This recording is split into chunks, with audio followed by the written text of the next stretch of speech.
Good evening. The school committee budget workshop of April 22nd, 2026 will now come to order. This meeting is being recorded and will be made available for viewing on the Methuen Public Schools website. I'll ask Member Donovan to call the roll. Present. Member Sibley? Present. Member Willett? Yep. Member DiZoglio? My understanding is online, do you know? It's online. Okay. Member Donovan is here, Member Byers. Here. And I am here too. Oh, I Yeah. apologize. I am It's all good. present as well, folks. I can't hear if Mary Beth's mic wasn't on. And next, we need a motion and a second to accept our agenda. So moved. Second. Motions from Member Baez, seconds from Member Keegan. Any discussion? There's no discussion. We'll take a roll call vote on accepting the agenda. Gotta get it right. Okay. Member Keegan? Yes. Member DiZoglio? Yes. Member Soroyce? Yes. Member Willett? Yes. Mayor Beauregard? Yes. Member Donovan is a yes, and Member Byers? Yes. All right.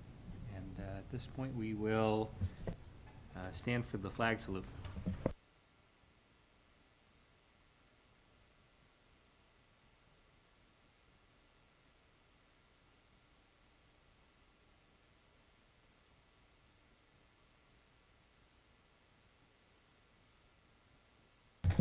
Next, we have public participation. We don't have anybody in the audience tonight, and I don't think we've received anything in writing, so I will close public participation. If you are unable to attend a school committee meeting in person, you can email Susan Shanti at snsionti@methuen.k12.ma.us before 3 p.m. on the day of the school committee meeting. So on tonight's agenda, we only have one item, the proposed fiscal year 27 budget, a discussion about that. I'll pass it off to the superintendent, and then we can take it from there to continue our discussion. So just last week, we shared the binders with you of our preliminary proposal for FY '27, including the articulated requests and the rationale for those, and also our level service budget. And I believe we've been in contact with all of you over the course of the week, and we appreciate the questions and you looking deeper into the budget. And I'm hoping today for a healthy discussion where we're able to put forth some priorities or some programming that we want protected, knowing that we'll need to inevitably make some reductions along the way.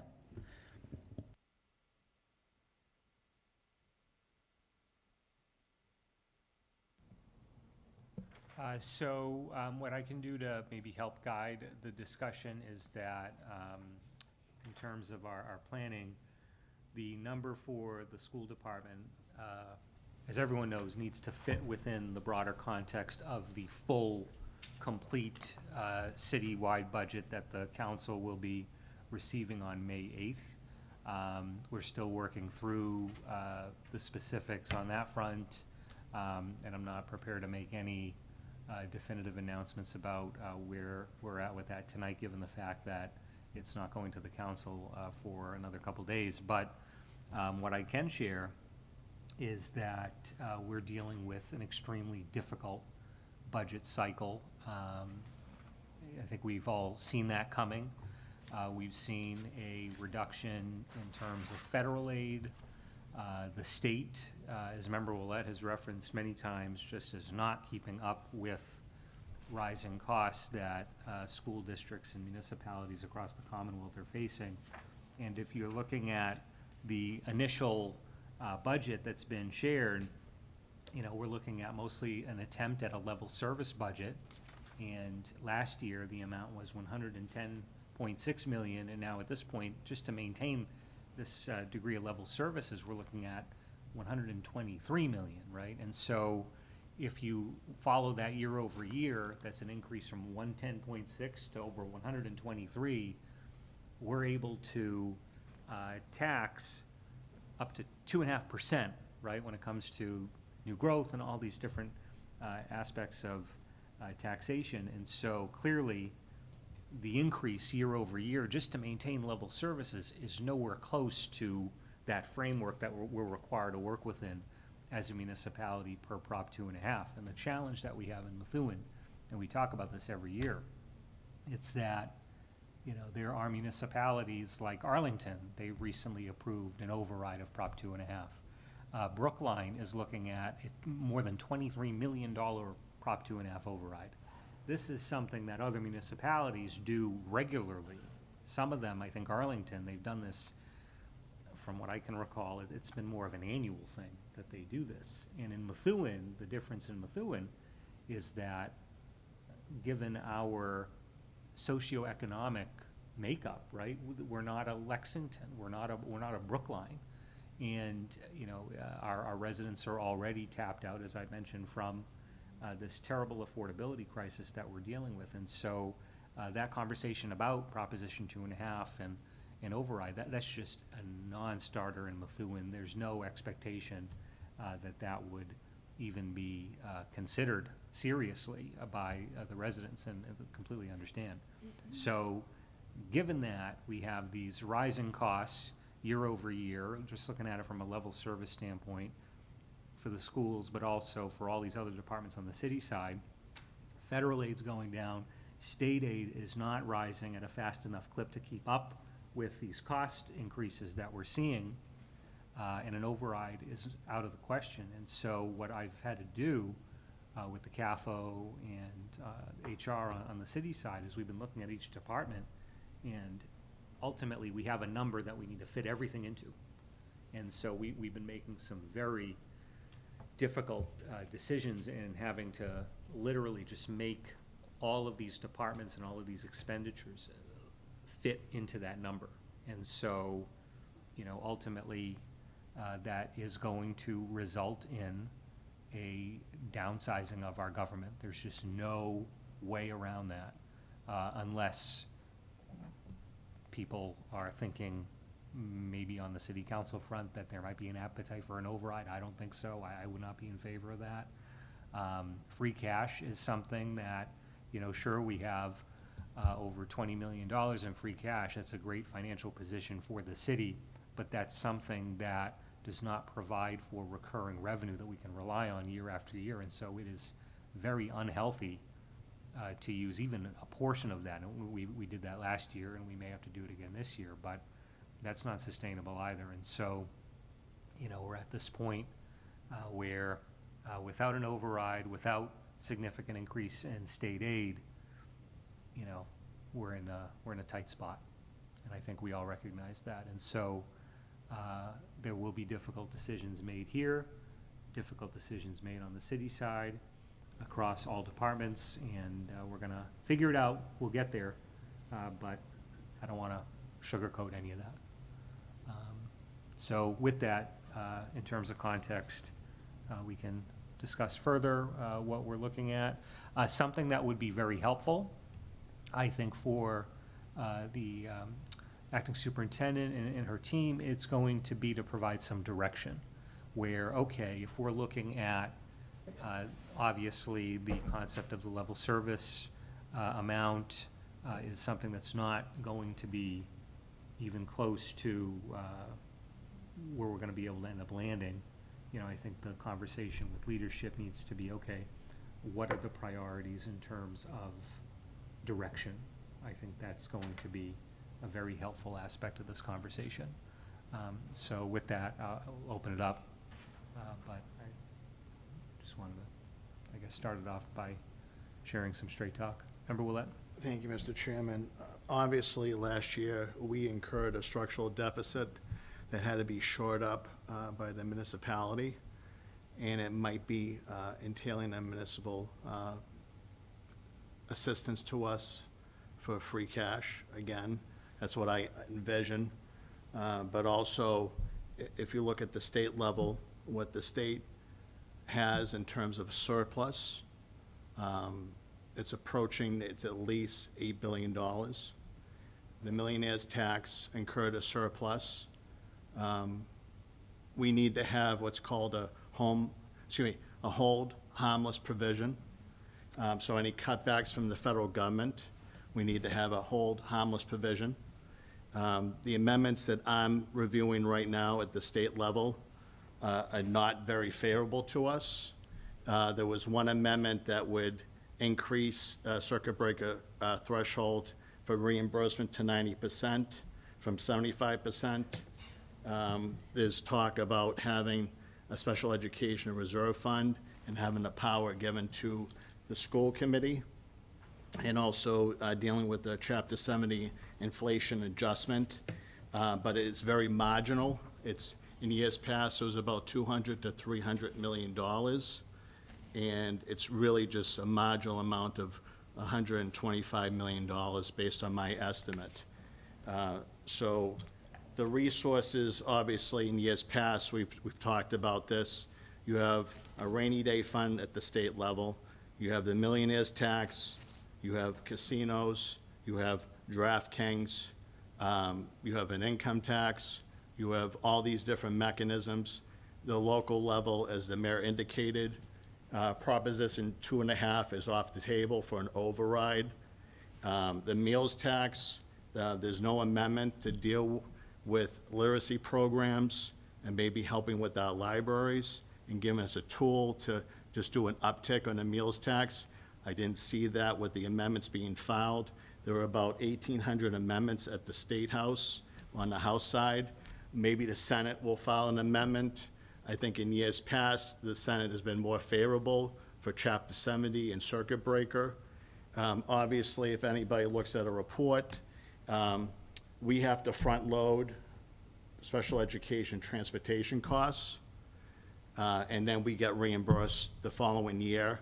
We're only one of 6 states that do that process.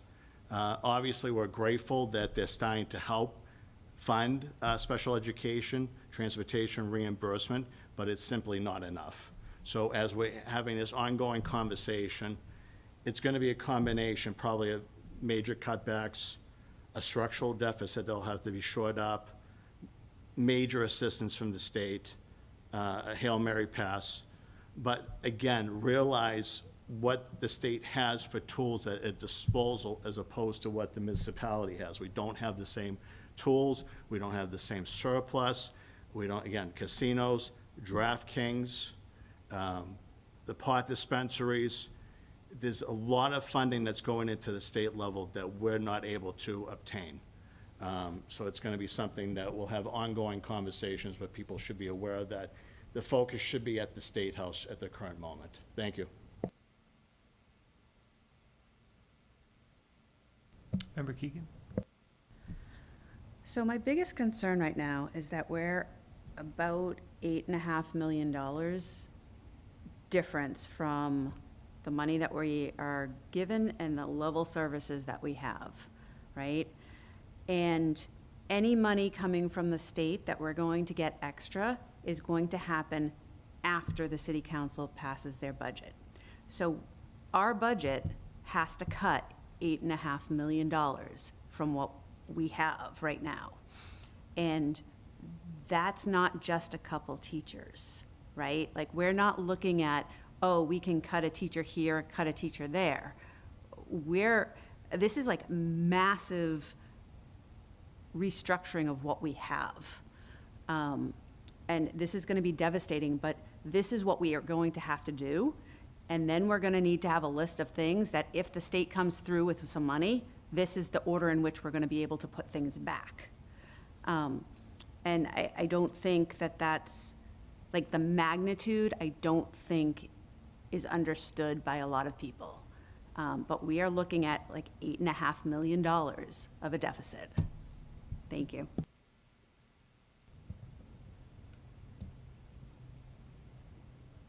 Other comments, discussion?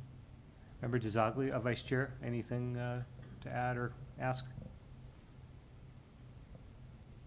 Yes, Mayor, thank you.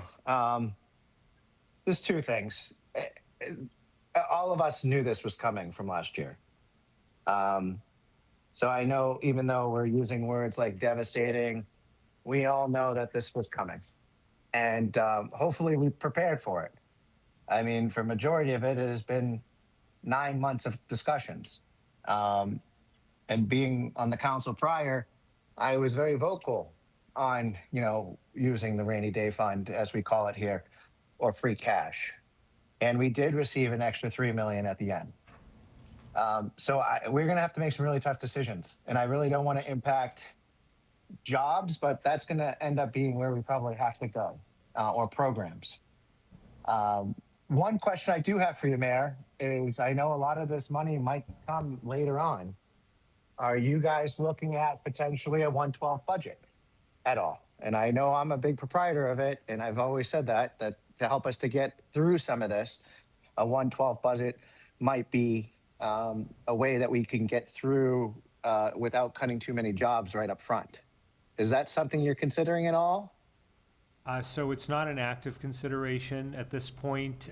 The considerations that are currently active, just in terms of our own discussions, we're in the midst of talks with the PEC regarding health insurance. That's an ongoing conversation. There's an opportunity for savings there that we're trying to work with them on. And then beyond that, there are different tools that I'm trying to establish so that we can have some new buttons to push, so to speak, on the dash that will enable us to generate some savings. For instance, I have an ask of the City Council to consider letting me petition the legislature to establish an early retirement incentive for the city, which could potentially save us not only on salaries for folks who have been here for some time, but also saving us from a longevity standpoint, potentially. Beyond that, we're looking at things that we may have to talk with the unions about. But, ultimately, the goal is to try to have as many structural reforms as possible at the ready, so that we are able to generate savings through some potentially non-traditional means. Another thing as well that is very much an active conversation is utilizing revenue from the sale of municipal property. I've been sharing information about the Oakland Avenue School, so we have opportunity with that. The PV, the Courier, granted that's going to have to go towards capital upgrades for the schools and not necessarily to the budget. But the long and short of it is that we're trying to go through every aspect of the proverbial couch cushions to find added savings and opportunity to generate new revenue and the like, without having to entertain things like a 112 that certainly carries with it,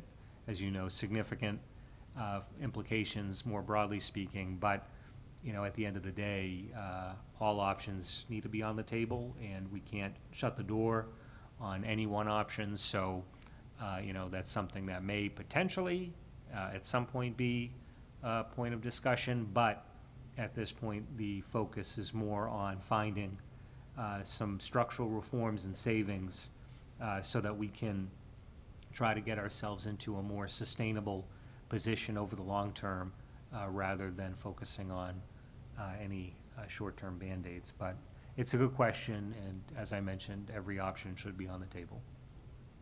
Last question I have here too, Mayor, is when will we have your number officially locked up? So at this point, I've shared with the superintendent that given all of the adjustments I'm making across the city, we're looking at a major reduction in government size and spending on the city side. And with that factored in, we're looking right now at a school number of approximately just shy of $114 million, which is a 10 million, right? well, something to keep in mind is that that would be a 3% year-over-year increase from last year. That is over net school spending. However, it is nowhere close to the number that is being presented in terms of level service. And so this is something that last year, the city side was largely immune from issues, say, related to reduction in force, things like that. This year, that is not the case, given the skyrocketing cost of whether it's health insurance, just overall, every department is seeing a need for additional resources. And as I referenced at the outset, given the fact that we've seen a reduction in federal support, state aid is not even keeping up at, say, the 2.5 number that we're all expected to be held to. We're in for a difficult time here. But then again, I think we see these times, once every decade or so where there needs to be significant adjustment, and this is no different than, for instance, what we saw back around the time of 2008, 2009, during the Bill Manzi days. Similar situation now. Different Thank you, that is all. circumstances, though. Yep. Yeah, thank you. Member Baez? Thank you, Mr. Mayor, through you. Addressing you all, my distinguished colleagues, there's 2 words that you said, Mr. Mayor, that struck me deeply, and it was structural reform. I believe you're right. I believe that structural reform and proactive thinking can move this district forward with long-term planning. Non-traditional avenues, creative paths can move us from being reactionary and having discussions that are 9 months knowing that we're gonna have a devastating budget season to being proactive in the ways that we reform our system. And I know, for example, for me personally, if we do end up needing to use free cash or a means of injecting funds into our budget, I wouldn't want it to be a reactionary effort to cover, let's say, salaries or operating budgets, but more so of an investment, of ways where we could find a path forward to create a situation where in the long term, our district is saving money at least. So whether that means making bold decisions as school committee, as city council, as yourself, Mr. Mayor, it's important to make decisions, bold decisions, and not simply be reactionary. So I would like to ask the Assistant Superintendent, Ms. Bozak, if it is possible to look at our special education program. And this is a conversation, by the way, that has been had for previous years with other school committee members, constituents, counselors, that I believe needs to seriously be considered. Because yes, this is a bleak time, but it's also an opportunity. It's also an opportunity. So I would like to ask to see if there is a possibility where we can find a way to invest in our schools in a way that's going to create cost savings in the means of special education and bringing out of district placements, not necessarily back into the district, but preventing them from going outside in the first place. And I know there was a proposal in the past, but is it a possibility so that we could have that and maybe consider if we do have to go to free cash, be it for an investment? So the short answer is yes. I have been working on that plan because it already exists from last year. So just updating it for this year, and then I can present it to the committee for review. Thank you.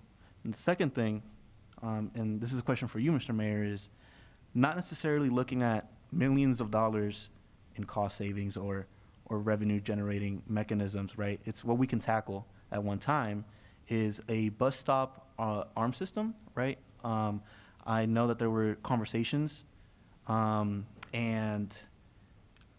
at Worse, it could be a public safety increase and social benefit for our community, and at best, and cost neutral, and at best, maybe perhaps revenue generating. So is there an update on that process, and/or is that a serious consideration?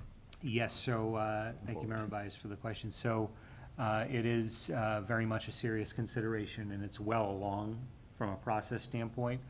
So, I had been in touch with representatives from a company called Bus Patrol, one of the leaders in terms of Massachusetts. Actually, they have an active presence in more than, outside of New England, so more than one state. But the issue that we have run into is I had a conversation with the Inspector General, Jeff Shapiro, and one of the questions that I had for him was, this is relatively novel, it's new, a newer system because of the fact that the legislature only recently adopted this legislation that provides for the local option. So we took advantage of the local option last year, I believe, at some point, and we accepted this provision that allowed for the establishment of such a program. And according to my conversation with the Inspector General directly, he shared that although this is new, there's no specific procurement exemption for that type of program. And so, although, for instance, the Bus Patrol folks have said, well, you know, there's sole source, different considerations, the Inspector General was highly suggestive of going out to bid for that service. And so the bid specs are in the works with the First Assistant City Solicitor, Haley Reisman. This has been a project that she's been working on. And so we're at a point now where we are on the cusp of going out to bid for that service. And so that's something that we can most certainly incorporate as one of those reforms looking ahead to fiscal year '27. And the thought, at least that I had at the outset, would be that that's something that if we were to set up perhaps something like a revolving fund using the revenue generated by those tickets, that's something that perhaps we could have allocated towards school transportation costs, which would be probably not a major relief, but at the same time, every little bit helps. And so that is something that is well along, and it's a great idea. Another thing as well that we've had extensive conversations about, and again, just leaning on, playing it safe from a procurement standpoint, is solar. Having this conversation about bringing on these solar projects, and that is right alongside that queue for procurement with the Assistant City Solicitor. So between school bus stop arms and the solar aspect, legal is on the cusp of being able to go out to bid for these services that we can then account for as potential savings for next year. I want to add on that very quickly. The drop-off point is July because of the big, beautiful bill. Right. So for the tax incentives for those Which has been companies. the- So that's, we got to be very careful of that we lock that in for that company, who is the victorious bidder is going to be something we have to really keep an eye on because now it's crunch time. Right. Well, that I think is going to be key from the standpoint of that federal legislation. But I think overall, too, just something to keep in mind, there's a book that I would highly recommend. It was written by Ezra Klein and Derek Thompson, I think from the New York Times. It talked about the future of solar and about how, even in spite of some of these issues at the federal level, these investments in solar now are very likely to reap dividends in terms of energy savings over the long term, looking ahead to the 2030s and beyond, just as a energy concept. And so I think that getting after it now is key for July for sure, but I think over time, this is something that is going to be beneficial for us. I just want to add Yeah. to it. I don't have the technical expertise. We might defer to leadership in Methuen and our own municipal leaders on the DPW or engineering. Can we bypass the middleman and buy these products and have our team install it or subcontract it out, even on a small scale, and hook them up to some of our buildings?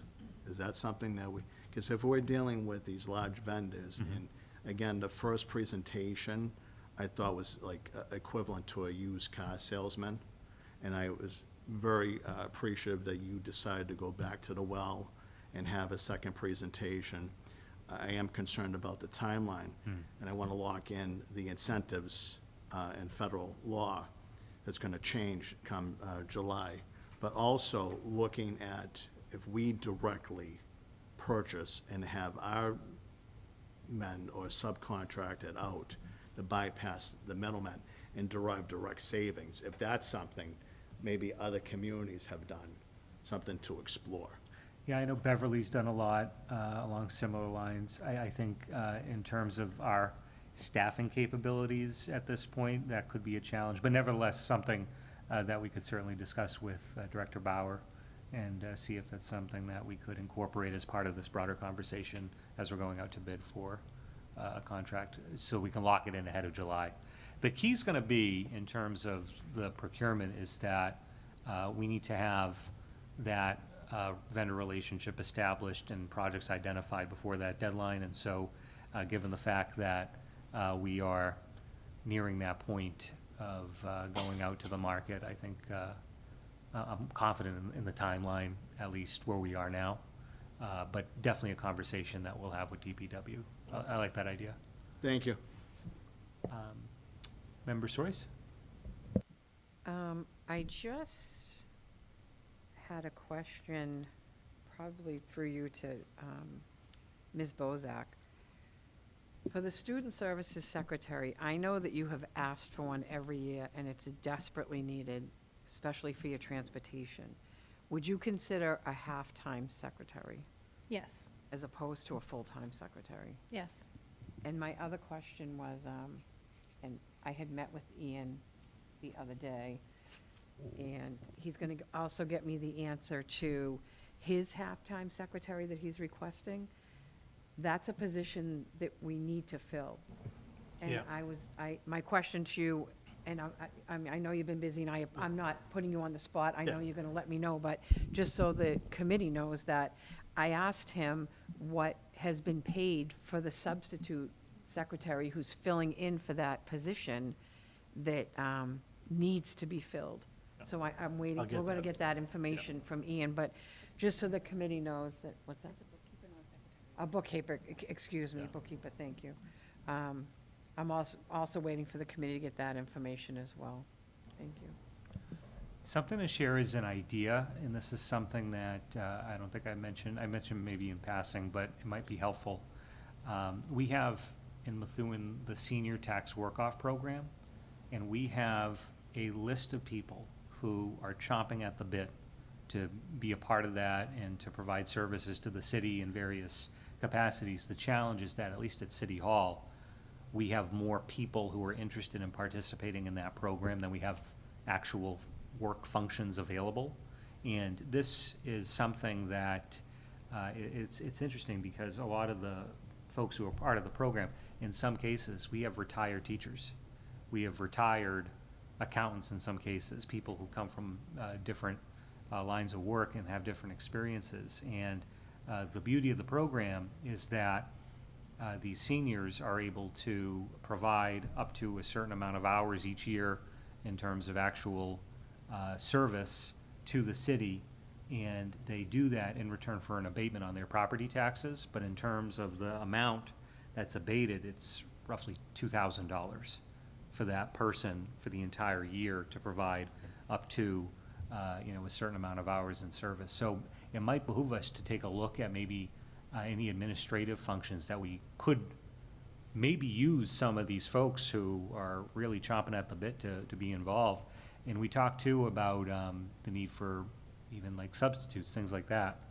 This could be a way for us to have additional help, but do so in a very cost-effective way that we may not be taken advantage of at this point. Just a thought. Just to touch on that, do you know if there are any bilingual people on that list? I'm not sure, but I would imagine that, if we were able to get if we are able to identify areas where we have needs, that's something that if we are to try to fill that, I think it would behoove the city to maybe advertise that opportunity a little more loudly, so that we can get more folks who might be interested in helping. So, you know, that's something that I'd have to check with the HR director to see what the list looks like in terms of capacity, but, you know, that could be a great opportunity. And the other thing, I don't know if it would be something we could do, again, for Ms. Bozak, probably this question, but for different meetings, we need translators for different, we have like 18, 20 different languages in our system. I'm not sure what the number is right now, but I know it's pretty high. 22? 22. I mean, we're always looking for translators to sit in on meetings and that for families. I mean, that maybe that's another thing. If we could find out, we may have volunteers that speak, you know, Italian or, you know, other languages, you know, besides Spanish. I mean, there's always a need for that. So I don't know if that's something we could do, but just another thought. Right. Thank you. And this could be an example of another structural change where, you know, we have this program available. It is a huge value to residents who are dealing with, as we referenced, affordability issues and, you know, rising taxes and all these different factors. And, you know, these people who are part of that program, and I would imagine others, if we were to make the opportunity more widely available within the schools, you know, it's a win-win where we're able to fill gaps on our end, but also it's a benefit for the residents as well. Member Donovan? I have some specific questions. Maybe Mr. Goslin can help me out, please. I'll do my best. Yeah, I know you will. I know you will. I'm just curious, in the here and now, the House Ways and Means budget proposal is out. Have you had a chance to, I know nothing is set, and I know there's some differences with the governor's budget. Have you had a chance to look at it, to give any perspective? Because there seems to be some differences, not a lot, but some stuff maybe that would I've read benefit the everything I schools. can get on, I can see on it, Yeah, but nothing's really broken down to the district level. that's my So, concern. I mean, they're showing big pots of this and big pots of Yep. that, but when it filters down to the communities, how much of that are we gonna get, if anything? That's, so I just looked, circuit breaker, if it went to 90%, that's almost $2 million increase for us. It's like between 1.8 and $1.9 million increase for us, which would be great. Yeah. So that's a known if they bump it up to 90%. But other than that, they don't give you, they're really talking at the state level, and once that's passed, I imagine they'll shake it out and we'll get another spreadsheet.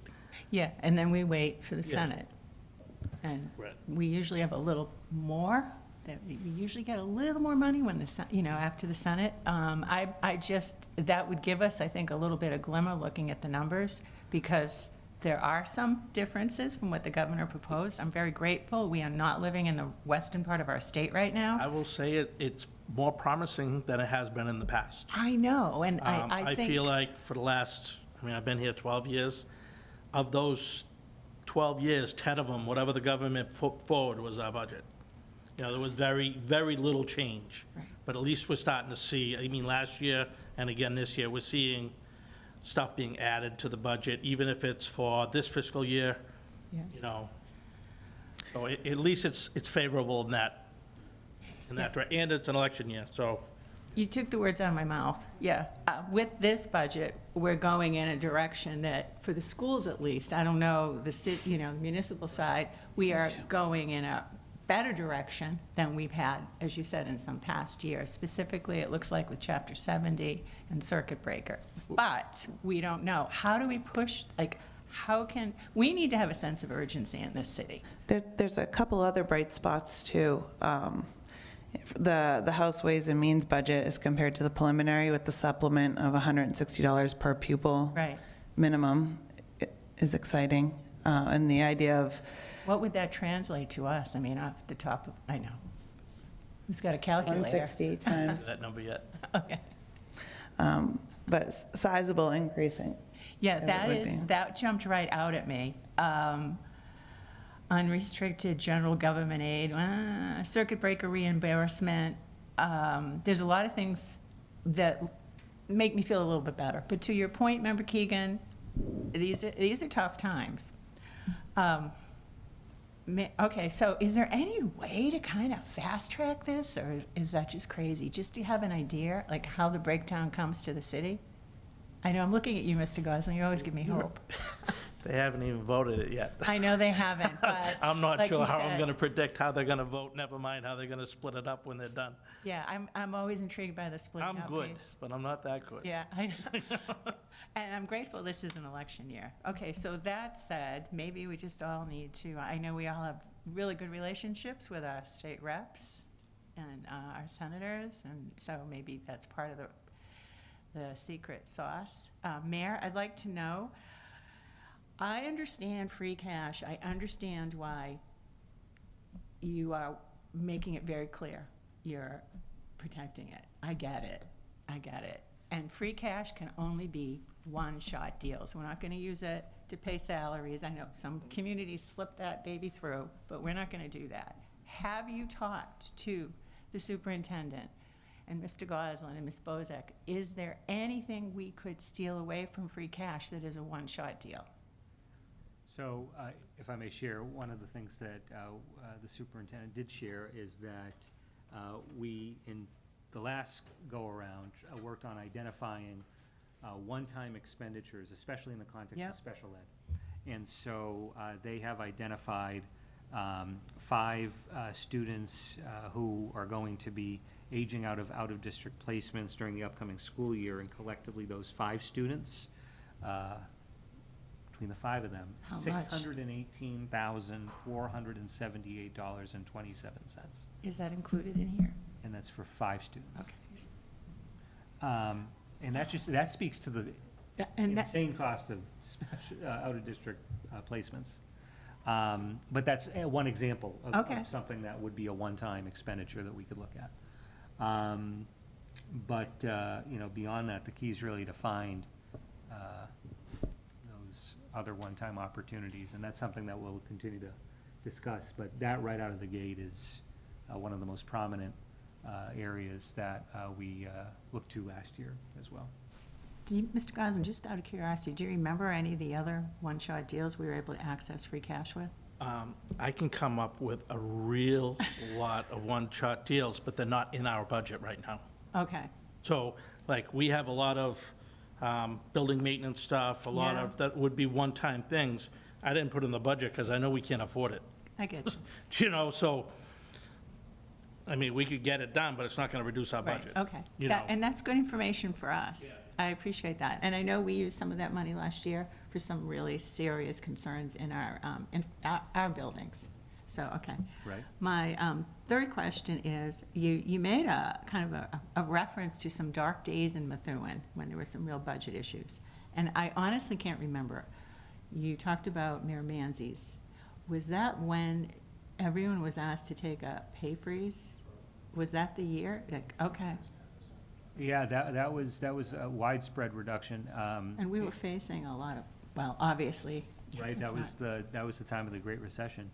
Mm-hmm. So yeah, that's the last, just going back in terms of, trying to find another recent budget year that was as difficult as what we're looking at this year. It's going back to that time. And I know I did observe, I watched a little bit of the council meeting last night and the conversation about early retirement on the municipal side.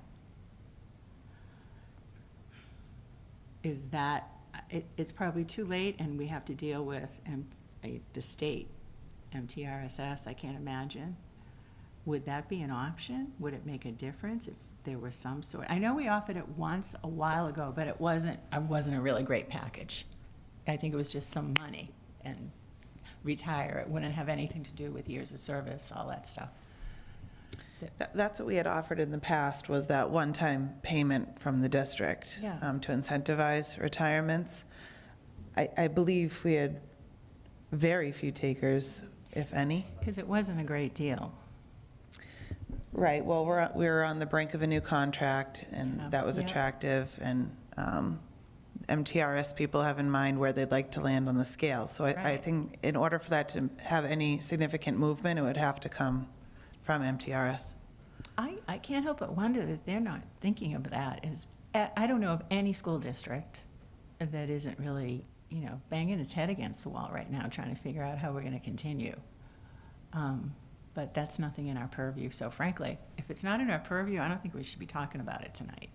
I think we need to have a real sense of urgency, something that's, I think, sometimes lacking in government. I heard what Member Baez said. We've talked about this constellation thing for how many? I don't know. It's definitely last year. I appreciate having bold decisions made in tough times.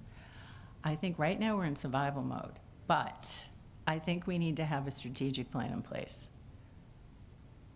once we figure out what we're doing here and once we know what the state is giving us.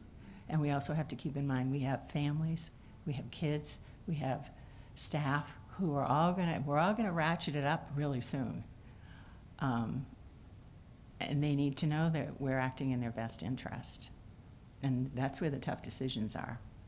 I really think we need to be looking at revenues that we can generate. I don't know what we can do, but let's think about it down the road. And that could be with creating the day school that has been brought up a gazillion times.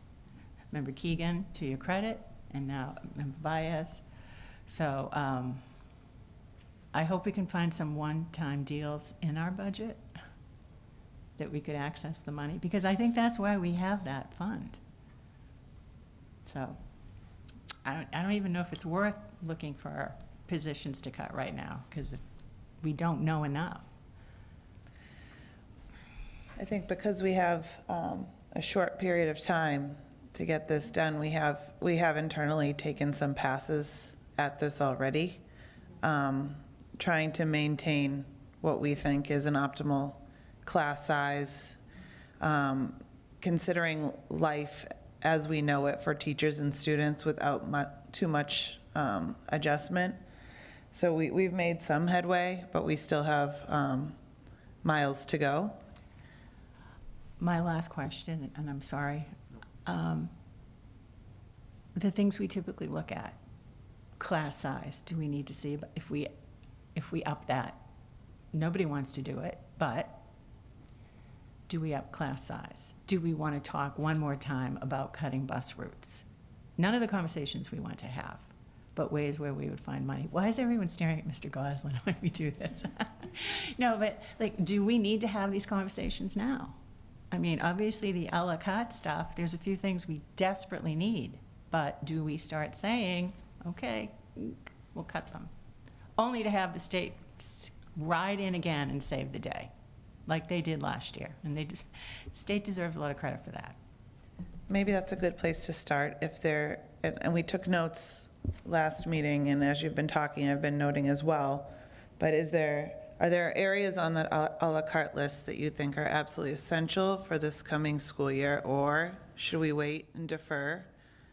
Or are there any areas in the budget that you know or believe to have been really successful in producing the student outcomes that we desire and that you would be really fearful of losing? That might give us a good starting place. So I do want to recognize, I know the vice chair has his hand up. We'll hear from Member Baez and then from the vice chair. Thank you, Mr. Mayor, through you. So as you mentioned at the beginning of your remarks, Mr. Mayor, it'd be good to give the administration direction in terms of where our priorities are, and I think that's what the administration is asking for. Before I, say where this budget is in terms of priorities, where I'm at, I know we received an email this afternoon, Madam Superintendent, about Member Willette's request for comparable districts' administration costs, expenditures. So just for context purposes, before we even get into what the priorities are, could you just give the community a little context to Member Willette's request and where we are as a district in terms of administration expenditures? Yes, Member Willette had requested some comparable data in terms of our administrative expenditures And I did find a really useful resource that the most recent year was 2024, so that was the data that I pulled. And so of the 395 districts listed, Methuen ranked 388 in terms of administrative expenditures for the district, and that equated to $408 per pupil. And so I shared with you the spreadsheet so you could see the disparity between the districts.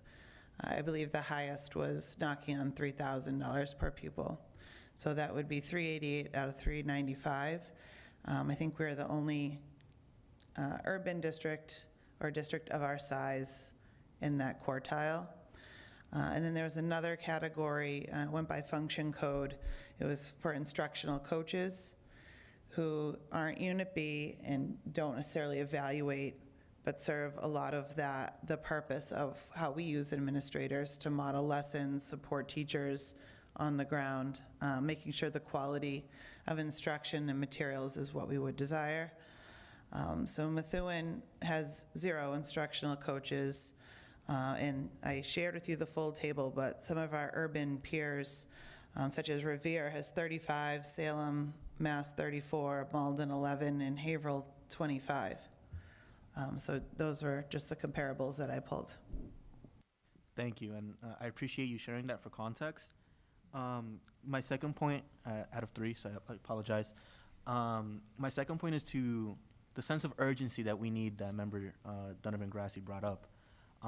And I want to appreciate the letter, Madam Superintendent, that you wrote to Senator Payano's office. I think that was a great initiative, and I thank you for that. And I know that the most powerful tool is having one-to-one conversations, advocating, but I wonder if, as an institution, as a school committee, we could draft perhaps a resolution to send a letter of our own with that sense of urgency implied in a letter of asking for, whether that be the 90% reimbursement fee or whatever we feel is necessary. I know it's symbolic. I know it doesn't bring real dollars back necessarily, but it's to that point of urgency, and it shows the community where we're at in terms of advocacy. So perhaps that's something that I will bring up in our next meeting, is a letter and a resolution to pass that. So thank you for that for that comment. And lastly, for me, in this budget, I know Assistant Superintendent Bozak, you mentioned that we're in compliance finally with evaluations and timelines, and that's awesome. But I would really hate to see the delivery of services, having to have contracted services that increase our budget instead of reduce it, and compensatory services as well, just because, whether we have to cut or not be able to add, and that's why this investment in restructuring our special education program is important. But I'll keep that separate from the budget talks. For me, it's being able to provide the services that students need. Thank you. Thank you, Member Bias. That's a great idea. We'll hear from the Vice Chair. Thank you, Mr. Chair, and I have a few notes. First off, everything that everyone has said so far is part on to what we need to do right now, is thinking about, one, the services that we need for our students, but also growth opportunities that bring back costs or I wouldn't say income back to Methuen. And I know we've been talking about it for over at least 5 or 6 years, but I think there has to be, and this goes to the superintendent, Bozak, there has to be some sort of number out there that would be the dollar amount that we would need to kick off the day school program in Methuen. Do we have any inkling of the investment that would need to take? So last year, the proposal that was presented was $2.4 million. And I'm assuming with inflation and cost, that's higher this year, right? So I'm waiting for the final. I'm working on that proposal, so I'm hoping to have that to you all soon. so that I can give you that real number. And that wouldn't kick off day one. I'm assuming that would be for like school year 2028 at this, or 2027, 2028 budget, correct? Nope, the goal would be to kick it off for the 26, 27 school year. So we would be able to transition all those services into Methuen Nope. by September. No, we have to invest to build the program and then Correct. work to bring students back. So no, the students wouldn't be transitioning back that school year, and that has to be a collaborative process with the parents, because the parents have the final say on returning those students to in-district programming. Which I would assume would start kicking off in the 27, 28 school year, correct? That's when we would try, correct? Yeah. So we need to invest to bring back and to see executed by 2027, 2028. Correct. So that is more of a likelihood than anything else I could see happening right now. We've been talking about solar projects for the last, since Bob Vogler was here, for God's sakes. Ian, Gina, you've been talking about, having a secretary for a few years. And to be fair, I actually have that note here. Mayor, you're right. The senior center program is an awesome opportunity here for substitutes and/or the type of clerk work that currently City Hall utilizes for. The last thing I would bring up is Lowell and I want to say Springfield have done away with giving buses to students in high school. Have we looked at cutting bus routes yet in any of your theorems, Ian? Like, have we started proposing anything like that? I know the number is down, by the way, in school buses, like the number of students using the buses. But have we started looking at which routes have less students? Well, last year I did go through of every student who lived within a mile of the building.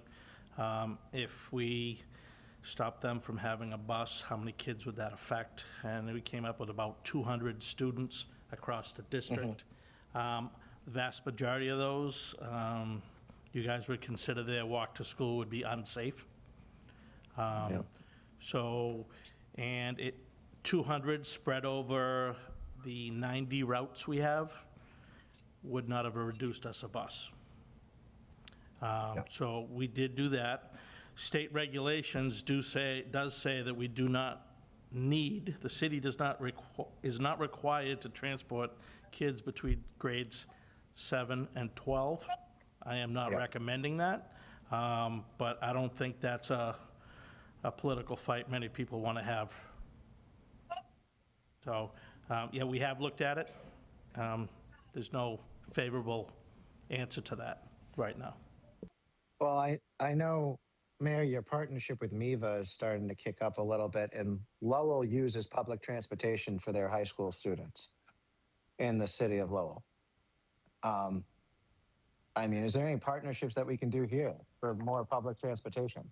Yeah, so that's a conversation that I've had with Noah Berger, who is the president of MEVA. So we do have several students at the high school level that utilize MEVA to get to and from school.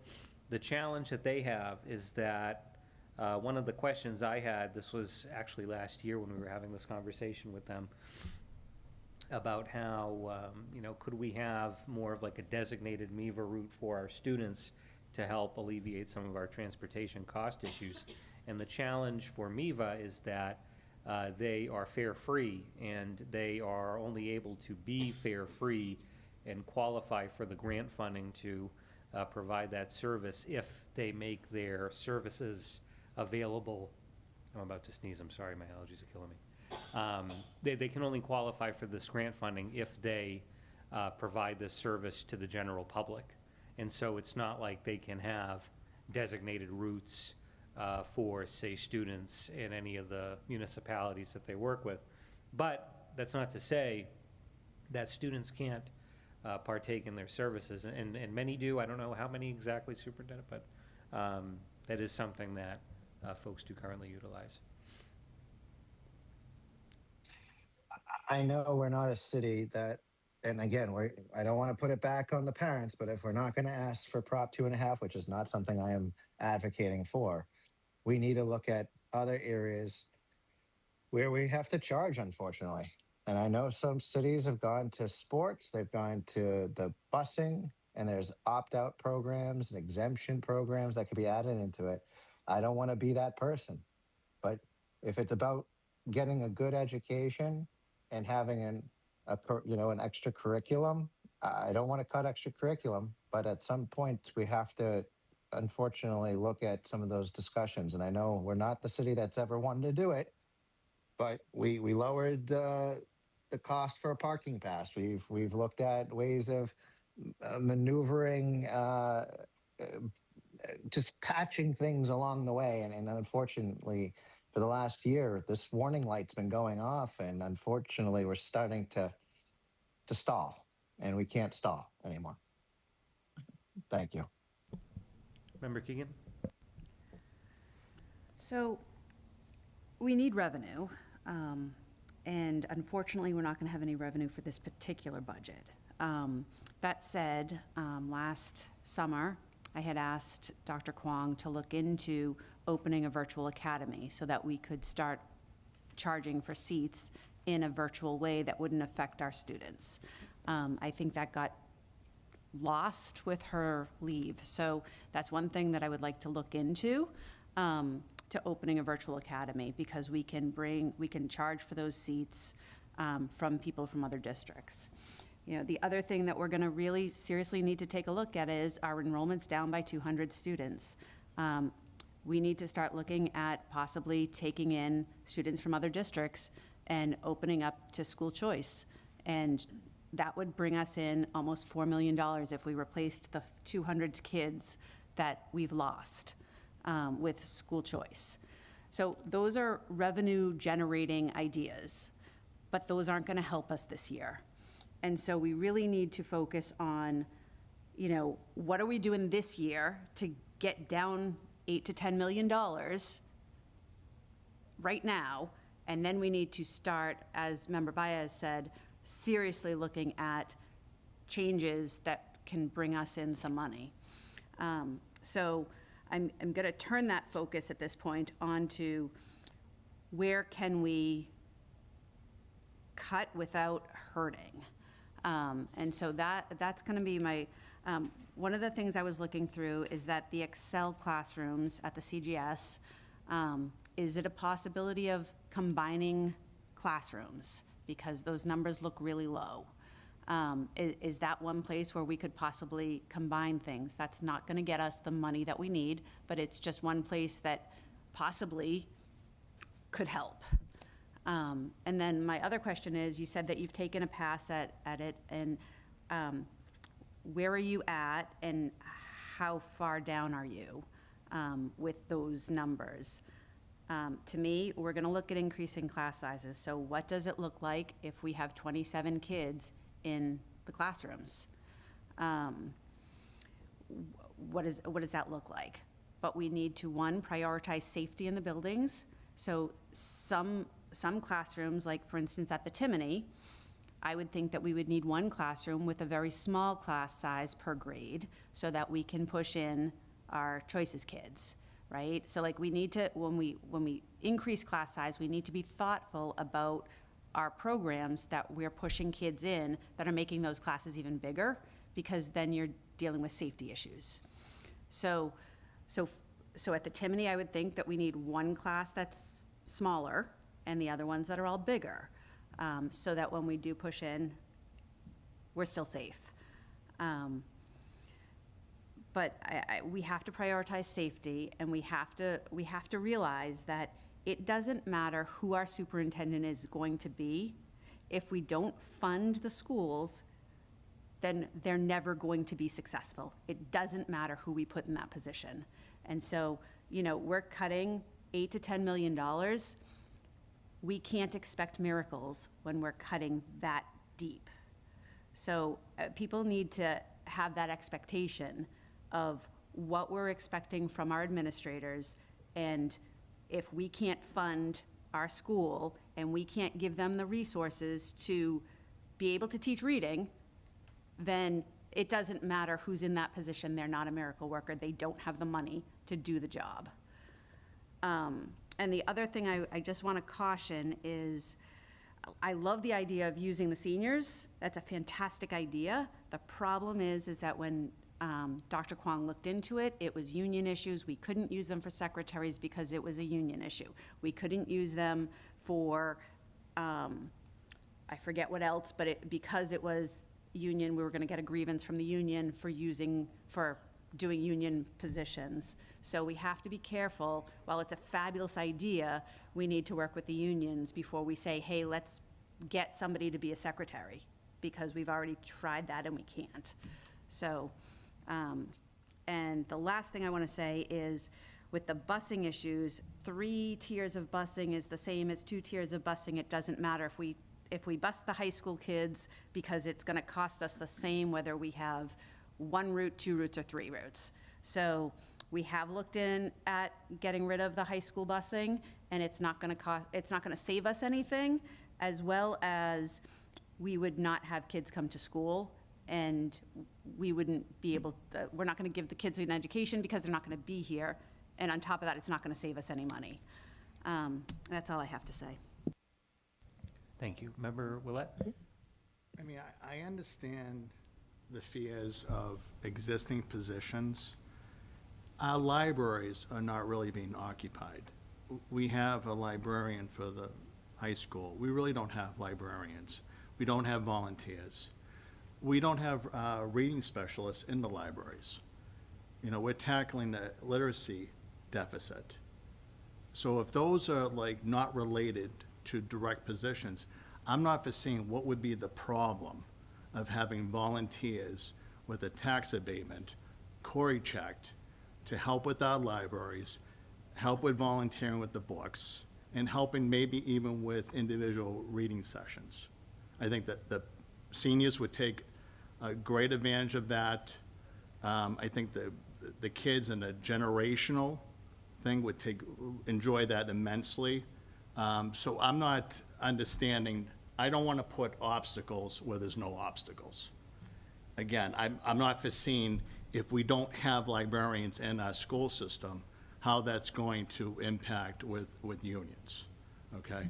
The other thing, and the vice chair, and I applaud him, and I also applaud the mayor, and I've been saying it for decades, and I would encourage anyone to go to the Boston Foundation and read their landmark study on the GIC, the Group Insurance Commission.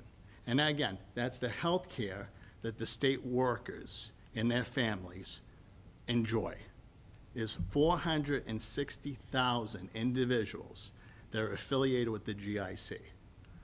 I partaked in the GIC for 24 years. I was linked to Harvard Pilgrim. I raised 2 kids under that. I had 0 issues with Harvard Pilgrim or with the GIC. We would benefit from millions of dollars in savings. So when we're talking about shoring up a structural deficit, that's like neon lights blazing, is that if we join the GIC, look at, I think, Quincy, Hopedale, Haverhill, North Andover, Malden, again, which is one of those districts that's always been compared to Methuen in terms of different metrics, right? They're going to be joining the GIC this year. So right there, right in front of your face, if we joined the GIC, that would solve a major portion of the deficit. But to put up obstacles and not entertain like ideas and say, well, a prior administration mentioned this would be a roadblock. I said, I'm not interested in that. It's going to be very difficult sailing going forward if we don't entertain structural reforms. And again, I'm regurgitating from prior meetings. I've said that. Some form of privatization, some consolidation of programming, elimination of duplication of services, joining the GIC, solar panels. We have to entertain a whole gamut of possibilities. But just to automatically assume, well, the unions are going to be outraged by it. Well, the union's gonna be outraged when we have to entertain layoffs. We've done year after year after year. I don't think so, but let's, go through the process. Thank you. Well, something just briefly, just to reference, this was mentioned by Member Donovan, and this ties into with health insurance and all these other factors, the free cash, the use of the free cash. So just to provide some context, right now, people look at the city and they see, okay, we're sitting on over $20 million of free cash, which, okay, that speaks to the city's fiscal health, our improving bond rating and the like. But at the same time, you look at the expenses that we need to incur over the next couple of months just to run the city, where, for instance, and I referenced this yesterday with the council, there had been some reductions made in the budget last year to tipping fees for trash. And so that money was taken away. That was projected we would need that. And so here we are, we need what we thought that we needed. And so there is a conversation about using free cash for that as a one-time expenditure so that we can ensure that the trash is picked up. Beyond that, we had a nasty winter and snow and ice expenses. That's the one area of municipal government where we can legally have a deficit. And so in that context, we underfund in the budget snow and ice, knowing that it's going to go above and beyond, and we make the difference up using free cash. We're looking at $2.5 million from this past winter in expenses regarding snow and ice. And then we're having this conversation about health insurance because this is one of the areas where we need fundamental structural reform, where right now, just for the sake of illustration, we have excellent insurance provided through Blue Cross Blue Shield. We are a self-funded municipality, so we pay all of the claims. Right now, for example, if you look at the claims spending for the city, we're at 109% of budget on claims, and we have to cover that cost.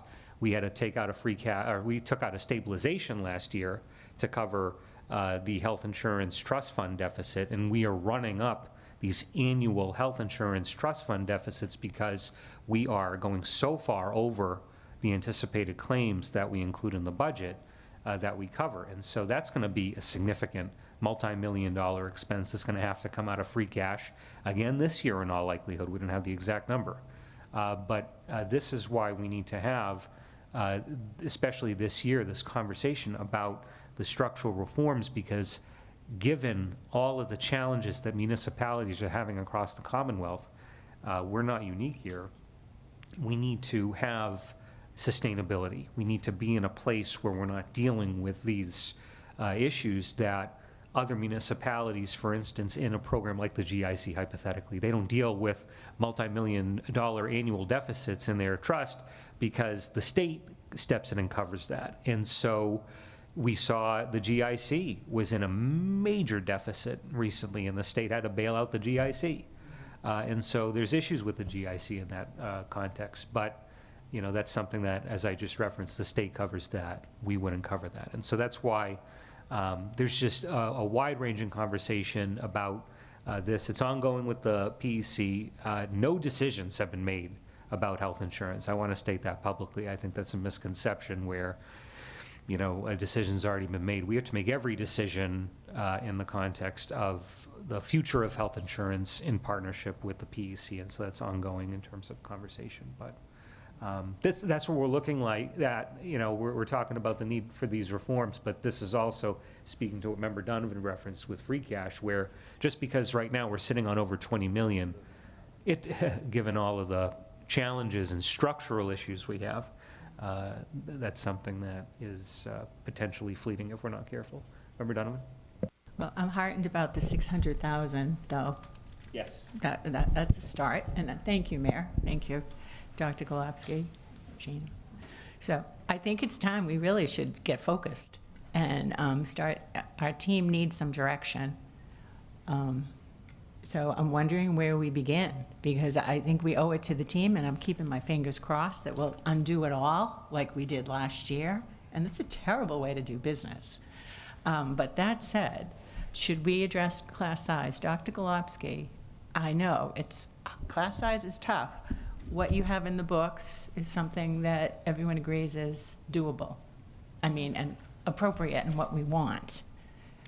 what do you think we need to do about class size? Would it save money? We know it could impact instruction. I know there's a lot of discussion about class size. What's the driving force behind kids learning? Not always class size. But that said, do you have any recommendations, or do you have a number that you could go so high on and sleep at night? Yes, that's what we did today with our first pass. Member Keegan had asked how we did that or where we ended up. So we didn't make it through every building yet, but primarily for grades 2 through 8, there were some pockets where if we reduced in some areas, we would be around 24, a couple 25 classrooms. So still not the old days of 30, 32, Right. but we have that number of below 26 in our minds. So that was our first pass. When we got to the high school, it gets a little bit more complicated because of all the offerings. And we certainly don't want to reduce opportunities for students. So we are pulling, our system provides a report of teacher and student load, so we can see how many students teachers are interacting with, and is there a possibility of maybe rearranging scheduling to maximize how they function. So we've been looking at that too. We've also been really cognizant of the people in the positions and looking at where we have retirements. Is that a place where we could maybe lose a position? So to date, I think that we're pretty good in that area. Okay. So we did get close to 1 million today. Just starting, first pass, not going through all the buildings yet. And not getting to Excel or special education yet either. And that's round 1, where we're being a little lenient. And we do plan on continuing that work tomorrow morning. We'll probably do that daily until, but we- we'll get to I think we're going to get to a really difficult place where we're not comfortable anymore. Yeah, I understand that. And then we'll Sure. need to bring that to you. And we'll let you know where that place is. But right now, we're in a spot where we don't have many people who we would need to relieve of their role. We could shuffle with attrition, and class sizes are manageable. Not too much of a departure from what everyone's experiencing now. But I did hear last time there was some support for the risk PA positions, recognition of behavior, and certainly the CTE positions, which by design are self-funding. I would still be a proponent of putting those forward. Another thing too is, we need to be in compliance. So I know the director of the CTE, that's something we have to automatically do in order to receive the funding. Right. And then we're concerned about the nursing ratio and field trips in the future years. That's something too, and then also making sure that the paperwork is being processed for compliance for special education. So, and then the bullying aspect of it with the wellness. And we sacrifice that, but then we have this bullying discussion and what happened in the neighboring district with the suicide. Again, it's something that you are damaging the school district by not fully funding the school district. And again, it's a combination of the federal government and the state government, because in terms of special education, they're grossly underfunding. But then you have a federal and state mandate under law. And like the mayor indicated on the same thing, again, I don't want to cast aspersions to the special education population, but similar to being self-insurance, if you have 5 or 6 people, they might cost you about $1 million in claims. Well, the same thing with the special education population. All of a sudden, that will cost you as a system. And what I learned in prior years was we automatically incur up to a threshold. So the taxpayers pay for that, and then we receive reimbursement from the state. And it's only 75%, and at times was down to 65%. And like I said before, it should be 90 to 100%, because it should match, the services should match to the child based on federal and state mandates. And it's an unfunded mandate. And again, some of the behavioral issues too are unfunded mandates to provide. If we have to remove a student from the school system, we still hypothetically are responsible for the education of that student, the school district, not the state. And that's something too that's been said by the auditor and probably by the inspections office, is that it's an unfunded mandate. So we really have to marshal our resources. And another factor too is uncertainty, because the supplemental budget, based on my recollection, that was something that was reconciled pretty early, before the House and Senate and the conference of their main budgets for fiscal year, going into fiscal year '27. They can go through a whole process up until July. Federal government is October madness, they call it. The October is with the federal government, July is for the state. And the state might incur like a 112 budget.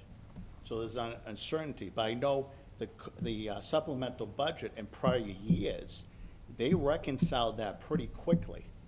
And like the Senate budget, I've always been advocating for that, with the Senate has been the strongest advocate. And no, aspersions to our House delegation, because they've done like great work too.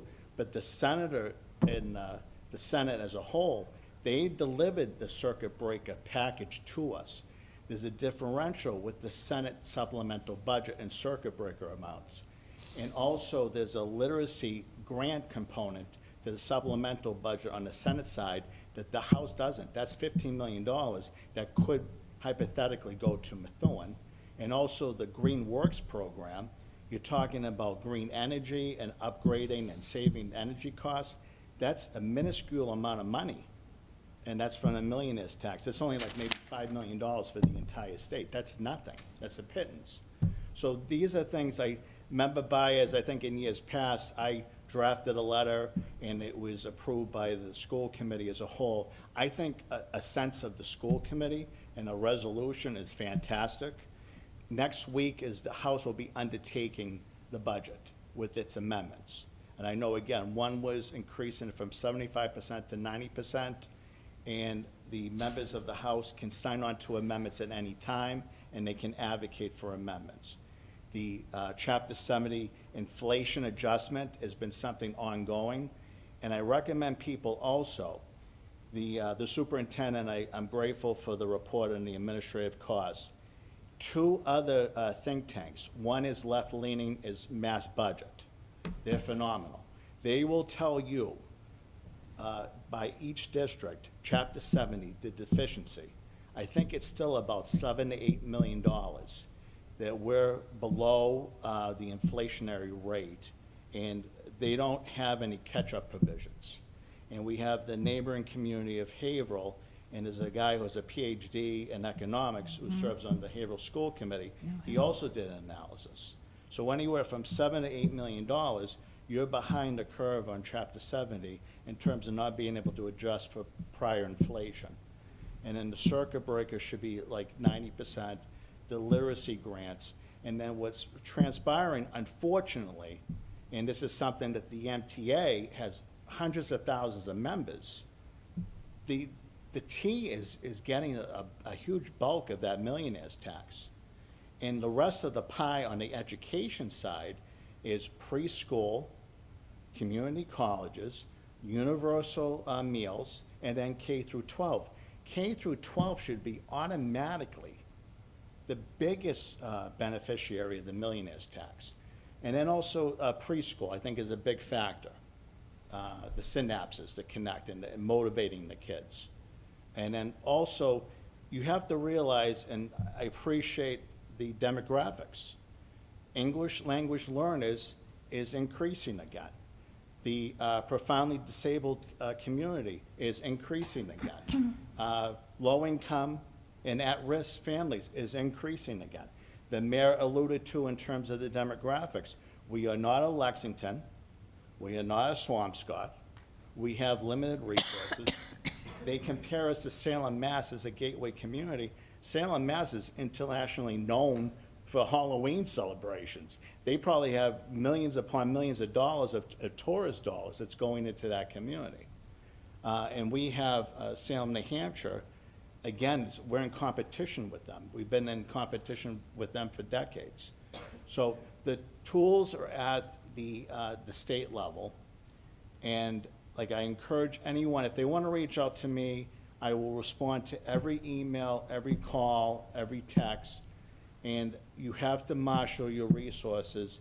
I think ultimately, and I think the secretary alluded to it, it's going to be the Senate that will deliver the Hail Mary pass again.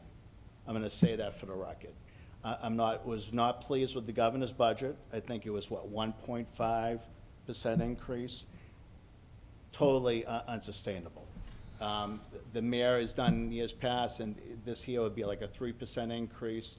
We really need an infusion of circuit breaker monies, and then also the unions in the city have to really contribute to this process.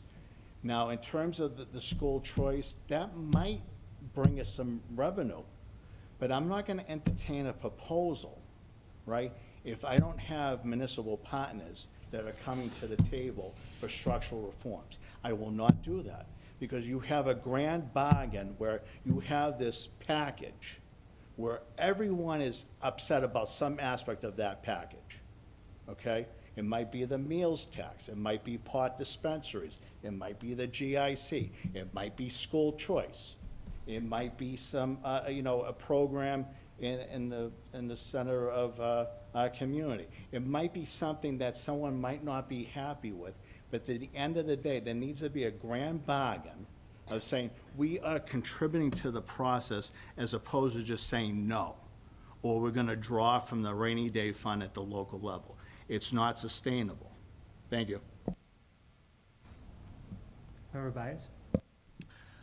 Yes, just to get into some specifics here from part of the new request or the a la carte request, I feel is necessary, absolutely necessary, is a bilingual parent liaison at the high school. So I don't know if someone please educate me if I need to make a motion to move that into the next budget presentation, or if that's just an informal request. Do we need a motion? We feel the same way. Yes. Okay. Yeah, Okay. I think we all do. All right, so that's just, yeah, I think that's might be, not speaking for everybody, a unanimous consent type of thing, but that is definitely necessary to be dollar amount allocated in the budget next time around. Come in. Thank you. Absolutely. Thank you, Member Baez. Member Soares? So this is my first budget. I've been taking a lot of notes of what everyone's saying. First of all, we're 388 out of 395 districts in the state as far as administration. I was shocked when you said that. That's from data from 2024, and they're pulling from the administrative fund code that's reported to DESI from all the districts. But probably since that time, we've also eliminated our deans of students and different other positions that were administrator at the time, so we're probably even lower than that now. So I hope that stops all the rumors about how we're administrative heavy, and, I mean, that, I was shocked when you gave that number. That was just unbelievable. I just had a question for Ian, if that's okay. I do have a question for you too, but I'll do Ian first. How's our snow removal? The budget, I'm sure we were way over what we budgeted for snow Way removal. over. I'll get you the exact numbers. I believe we budgeted somewhere around 175,000 and spent 350,000. So Where it's do we about get- double. Where do we get that money from? We took it from salaries. You guys transferred money from salaries of unfilled positions, et cetera, moved it over to contracted services in order to cover that. Okay, so we covered it out of our own Yes. budget? Okay, thank you. Listening to everybody talk about the state and the money that we may get, we may not get, we might get it, we have to figure our budget on money that we're not getting, but we don't know if we're getting it. We might, I don't even understand how that works. I don't get it. We have 2 weeks left to balance our budget, but we have a figure from the mayor, thank you, because I appreciate that. However, that may change because of what you're doing on the city side. I'm hoping that may change. The state has money, doesn't have money, they may delegate some money, they may not. How is any community supposed to do a budget for their school department with that? I don't even know what to call it. I just don't even know what to call it. I'm shocked. I thought we were gonna know numbers we're getting from the state, numbers, for grants, and it's just mind-blowing. So if you could help me with that, I'd appreciate it. And I also wanted you to touch on the 1/12 budget that the vice chair talked about and how that works. So, to answer your first question, I don't think there's a good answer for that. The process that we have, the whole system that we have at the level here in Massachusetts between the state and the cities, it really, it's mind-boggling, right? Where we're expected to have these budgets in place, but then we have, for instance, last-minute infusions of support, like we saw last year, like we'll probably see again this year, hopefully. And so, it's like a constantly moving target, and it's almost like you have to settle on, okay, the most conservative number that we possibly can, and that's where we're at in terms of trying to give a number from the city perspective.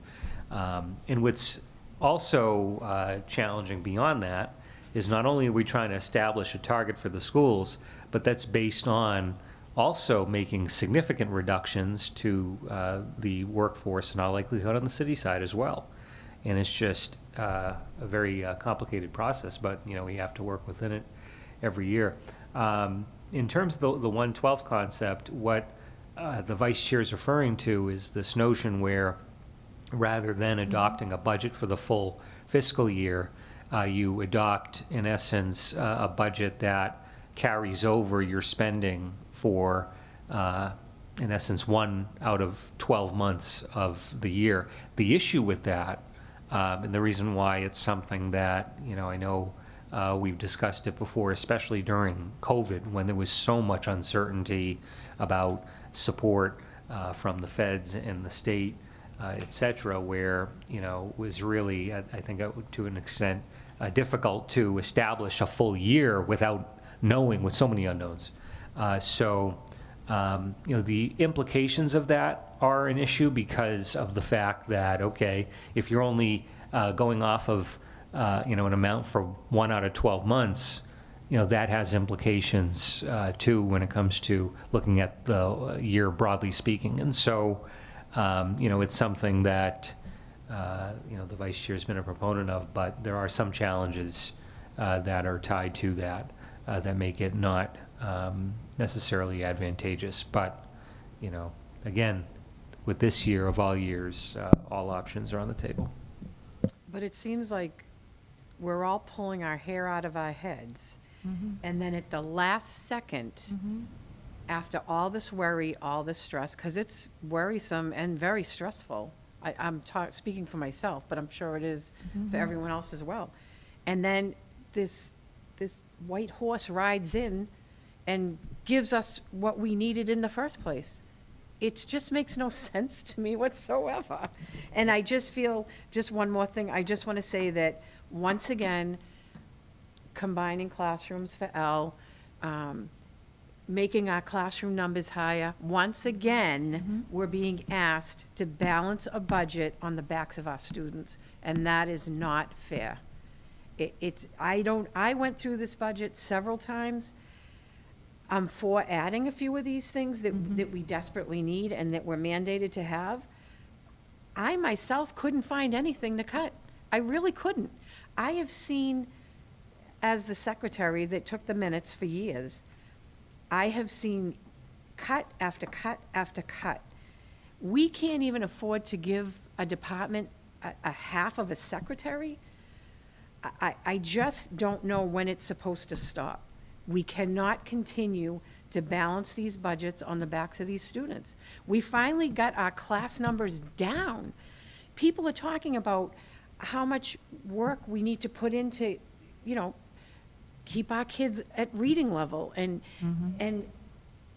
to now say we want to increase our class size because that's how we're going to have to balance this budget, I just think it's just a bad situation, and I don't know. I just can't see increasing the class size. We'll never go back again. It'll take us years to get back to where we are right now. That's just my thoughts. Yeah, Thank and you. when- And I'm and- also for, Member Byers mentioned it, but the half a bookkeeper for special education, the half a bookkeeper for student services, for the senior bookkeeper for the business office, the student service secretary, a half secretary, for those. I'm also for the risk program assistants. I'm also for the SEA positions replacing the ETFs. These are positions that we need. We have to have these. The program assistants that we have to be in compliance. People that work in the school department are so overworked. It's incredible. And I can speak for myself when I say that. The number of jobs and positions that ended up in my role was probably 4 secretaries that got lost. You have our FRC do all the registrations. They lost somebody last year. Like, it's just a constant reduction. And I'm not saying that laying people off at the city is the right thing, because I'm sure you need every employee that you have. I think a lot of these thinking out of the boxes, down the road, we need to come up with ways to make more revenue, but I do not see how we're ever going to get to cutting $8 million. That's the salaries at the high school. So what do? Close the high school? That's a ridiculous thing to even think about. You could never do it. You could never close a school to balance a budget. You can never go backwards. And I just don't understand why every year we are asked to reduce, increase our class size.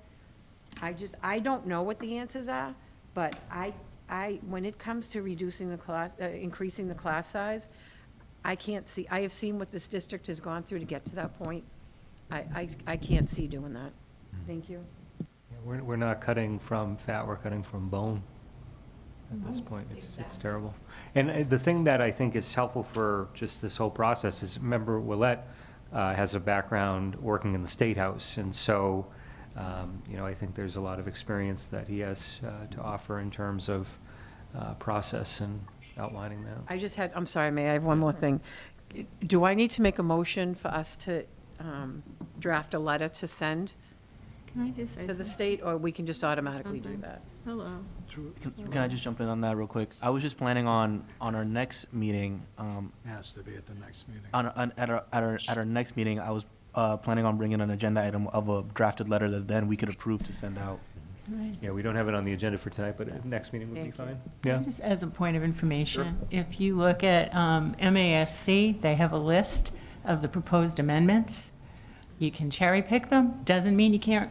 I don't know how many. I pick up the phone and talk to a state rep on a regular basis. I hope everyone else does. So if you go to the MASC site, and for those watching at home, you can see it, and there's a list of amendments that MASC, which we work with, we pay money for, and they advise us of amendments that people are trying to push through right now. One is moving circuit breaker to 90%. Those are the things that we need to, as individuals, letters are great. We all, but I think it needs to be more, like, build some relationships with people. We got the email today. It's wonderful, it's comprehensive, and it tells you some of the differences, but also you can go to a link and look at all the different amendments that people are pushing forward. Now we're hearing, okay, I'll text them. Okay, so I just wanted to throw that out. It's really awesome. I see the vice chair's hand raised. Yeah, I was gonna- thank you. And all of this is great But- discussion too. But, ultimately, no, shutting down a school is not what we're saying here either. And, that white horse that member Soroyce mentioned, it usually takes collaboration. It takes hours, days, weeks. The getting on the phone or talking to your senator, talking to your state rep. That white horse is usually all the state and local people actually doing their jobs. That's the white horse. And unfortunately, that white horse is getting darker and darker. It's getting drier and drier and older. And if you don't have a state house that is willing to give back to its community, you're never going to see the dime come back in the way it was in the past. This economy has inflated so high in the last 10 years that we are looking at uh, leveling out and unfortunately collapsing a little bit, and we have to restructure. And to Mayor Beauregard's point, it's going to have to be a governmental restructure. It's going to hurt. He's doing the right thing, unfortunately. And we're going to have to do the same thing on the school side. And the day school is probably one of the best ideas because ultimately that is going to take over a school, and we're going to have to realign the schools anyways from an operational standpoint too. So the way that we know our schools may also need to shift. And I've been only saying that for 5 years. The undertakings that need to come from these conversations isn't just finding that white horse. It is actually sitting down and redistricting, realigning the schools, redeveloping operationally. And all we've done is kick that down the street by hoping for free cash, by hoping for the white horse. So, I mean, we have to make cuts. The D-Day is coming up, and going into 2027 is the hard discussions of what we need to do with the district with our schools. I mean, I see emails on the bleachers can't even open up at the Timony during a pep rally. We had a fully functional, field house. Our fields look beautiful, but parents or certain people on the council don't understand that water freezes this time of year. So some of the discussions that are happening across our city is just inexperience. And that's another thing, Mayor. I don't know how you're dealing with this because the inexperience that I'm seeing upstairs right now is ridiculous. It's going to cost this city millions of dollars. Educating and collaborating is the only way we do it, not arguing and worrying about me, myself, and I, and how I look at the end of the day on a podcast. We need to understand that we need to make tough decisions here, folks, not on the benefit of us or the benefit of people we know, but the people we serve. Okay? This isn't a punchline. This isn't somewhere we give a speech and make kumbaya moments. We actually have to make some tough decisions here. So going around here, great. We're going to have to discuss it more and more, but this team needs to do their job when Lisa comes to us with the final number. And we can't sit here and say, oh my God, we got to move this thing around. We can't play chess with this because that's what I saw last year is a lot of chess. Lisa needs to provide us what needs to be done in alignment with the mayor's budget. And we need to decide if that's okay. We can give the a la carte special, but we truly need to look at where we program and what is necessity. We need to give these kids a good education, not a college education, a high school, grammar school education. Some of our programs are college level. I 100% believe that if these things are being offered in a 101 college program, unfortunately, we should probably look at those things to see if NECO or UMass Lowell or any of these college programs that we're doing are going to meet that for us in that cohort program. And we should probably look at how we can transition that out for a few years. There are some specifics that I am not going to agree to keeping or getting rid of. Arts are number one on the priority of keeping. But I'm sorry, these kids can't budget. So finance and marketing, I would keep that. But do we need to do broadcast journalism? Do we need to do cybersecurity for 4 grades? Could we do it for 1 grade? And could that be the college program? You know, there are some hard decisions that we're going to have to make. And these kids need to read, they need to know math, and they need to be able to succeed outside of school. That's our goal. Thank you. In all deference to the vice chair, over the last 2 years, how many layoffs have we incurred as a result of budgeting? Was it 24? Colleen would know the number off the top of her head. At least 24? Yeah, oh, at least. So we made the difficult decision over the last 2 years of laying off 24 people. So I'll match my conservative credentials to anybody who's ever served in the city of Methuen. When I served on the city council back in 2008, we received 10% concessions from the municipal unions in order to save jobs, and people were losing their homes at that moment in time. And we were buying them some time, a breath, to be able to survive a major recession. The biggest problem I've said over the last few years is that technically we are not in a recession, but it seems like we're operating like we're in a recession. Now, that you could have the analogy of a skinny, let's say, horse, we're using the analogy of a horse, right? A fat horse is at the state level, like Clydesdale. They feed it, they take care of it, it's a great barn, they walk it, all that stuff, right? The municipal horse is dying. The local aid has been stagnant for like decades. Okay, unrestricted governmental aid has been stagnant for decades. You look at Mass Budget, which is left-leaning. You look at the Pine Institute, which is right-leaning, right? They will agree with you is that Chapter 70 has been woefully underfunded to account for inflation. Last year's budget, there were 2 amendments, and they were sponsored by members of leadership that would have added $200 to $300 million to compensate for Chapter 70. I'm not witnessing that. I'm not witnessing any amendments that deal with holding our communities harmless for any federal cutbacks. There was supposed to be a promise that any interest from the surplus was going to be dedicated to hold harmless the federal grants. I'm not witnessing that. The millionaire's tax was a promise to education. I'm not witnessing that to the extent of the original promise.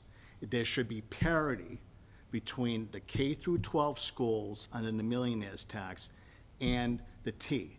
The T is, they're absolutely inundating the T with hundreds of millions of dollars, upgrading all the systems, expanding the system, okay, all the personnel, right, without any of the reforms, okay, while we're laying off hundreds of people across the Commonwealth. Boston is going to be incurring hundreds of layoffs. We will more than likely have to incur layoffs unless we have structural reforms. Other communities are doing overrides, and I'm not sure if it's going to be even successful in Lexington. In the Topper in Lexington, they just opened up a brand-new school, and they're talking about laying off people to populate that school. And then I think it was North Andover, they had this whole, talking about what the vice chair was saying, the redistricting. That was thrown out the window because of budget cutbacks. So they had to delay a redistricting process. So I'm looking at the reality of the situation is that there's a great amount of uncertainty with the state. The mayor might have the closer number of what the latest surplus is at the state level. We were in the top 3. There's Texas, and I think might be another state, and we're in the top 3 for having the largest surplus, okay? It is raining locally, all right? And if you have above average expectation with the millionaire's tax, right? Why isn't that money being reallocated to the local communities? The mayor with Chapter 90, I know it went from $200 million to $300 million.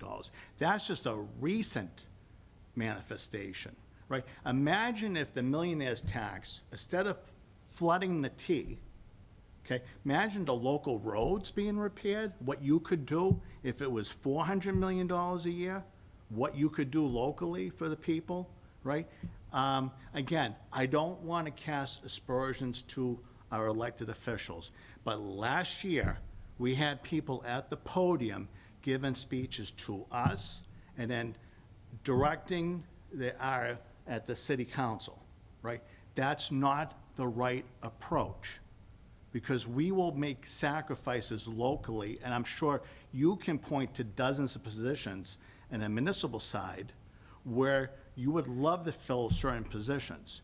DPW, maybe the water department, maybe in other services. Like, I think the fire department, I think for our population, we're still below average, right? And we're still getting to the point of being what is recommended for the police department, okay? Now we're starting to get some retirements and people departing from the system, and maybe we can have the savings go back into the system.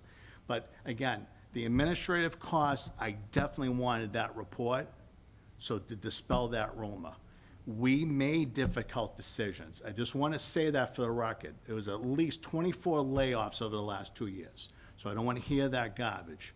There was a structural deficit, which I don't want to have the same thing happen, but it's going to occur.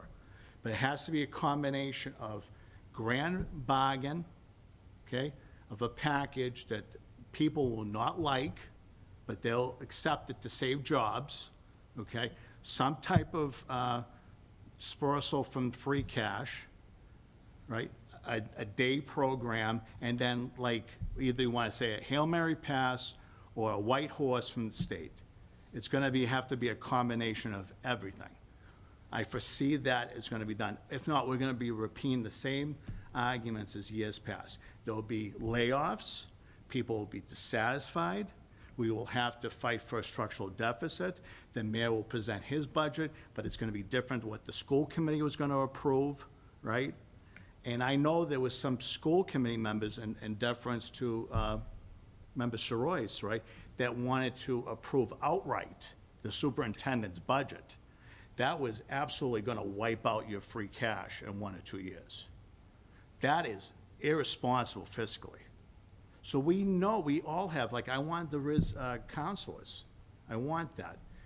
And the wellness, and the nurses to be in compliance, and the special education, the CPAC meetings I attend, right? It's gonna be very difficult decisions, but I'm not hearing any interest from, like, again, I say the unions or our partners of saying, sit down and let's do some constructive reforms and concessions that we can work together. And like I said, the state, when there's a deficit with the GIC, they've always shored it up. When it feast or famine, they take care of the situation. When you have to draw from a deficit for a number of cases, right, it's almost like a version of Russian roulette.